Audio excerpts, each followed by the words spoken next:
Gimana cara orang bisa tawadhu? Mungkin itu pertanyaannya. Mau kita tawadhu, cuma gimana caranya?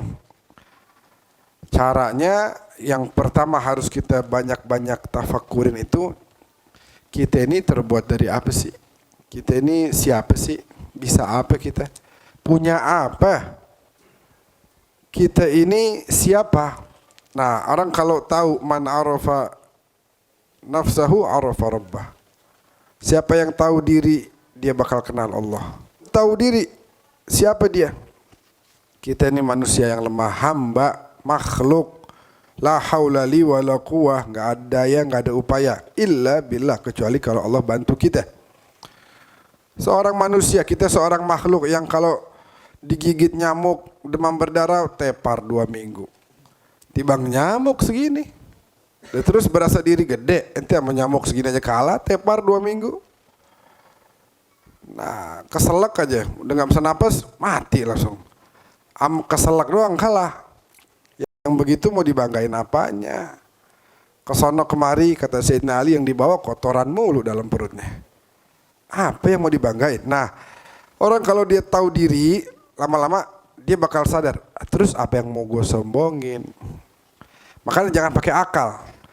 Kenapa iblis diperintahkan sujud dia tolak? Karena dia pakai akalnya. Fasajadu illa iblis. Kenapa iblis nggak mau sujud? Aba wastakbar. Dia menolak dan dia sombong, merasa diri besar. Kenapa dia merasa diri besar? Khalaqtani min nar wa khalaqtahu min tin. Dia pakai akalnya dia nih.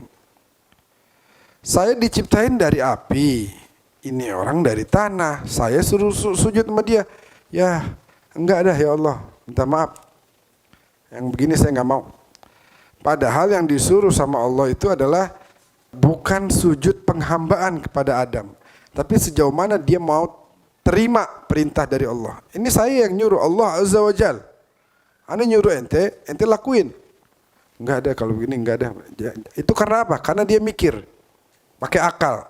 Nah, kita dalam rangka ingin mengejar sifat tawadhu, itu kesampingkan dulu akal.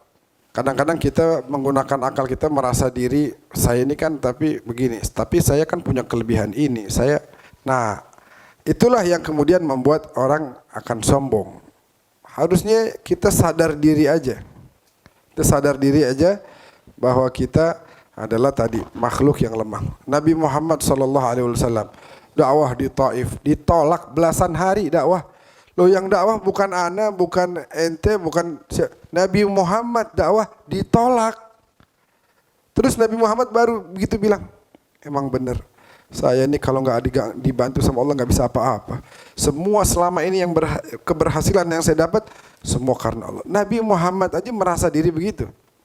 Ini buktinya saya belasan hari dakwah ditolak. Berarti bukan karena saya ini siapa? Kalau nggak ada pertolongan Allah. Apalagi kita, kalau Nabi aja begitu, apalagi kita. Nah, tadi Anda bilang akal itu jangan, karena iblis itu masuk kepada manusia lewat akalnya. Contoh ya, manusia pengen dunia, pengen jabatan, pengen harta. Di situ iblis bermain. Menjadikan manusia ini terus terobsesi, fokusnya hanya ke situ. Atau bahkan manusia yang demennya ibadah sekalipun, iblis masuk lagi lewat akalnya. Ente ibadah, udah sujud sekian lama, masa ente nggak dapat posisi yang tinggi? Pasti ente tinggi posisinya di sisi Allah. Akhirnya membuat dia jadi orang yang sombong.